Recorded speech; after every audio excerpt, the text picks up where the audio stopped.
What if one of the most overlooked people in the Bible quietly challenges many of our assumptions?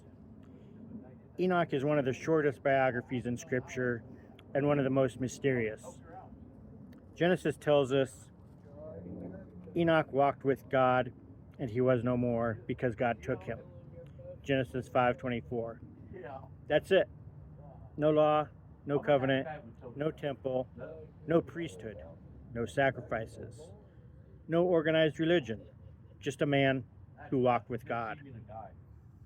Think about that. If Enoch pleased God before the law existed, then closeness to God cannot depend entirely on the law. If Enoch walked with God before organized religion, then relationship becomes before religious structure. The author of Hebrews reflects on Enoch this way. By faith, Enoch was taken from this life, for before he was taken, he was commended as one who pleased God. Hebrews 11:5. Here's something fascinating. The Greek word translated faith is pistis. Pistis doesn't merely mean believing something is true. It also carries the idea of trust, confidence, faithfulness, and faithful reliance. In other words, Hebrews isn't merely saying Enoch had the right beliefs. It was describing a life of trusting relationship with God. And that makes perfect sense when we return to Genesis. Genesis never says Enoch believed a particular doctrine. It simply says Enoch walked with God. Hebrews seems to understand that walk as pistis, a life of trust expressed through daily communion with the divine. Not ritual, not nationality, not religious affiliation, just a life of trust. Maybe that's the lesson.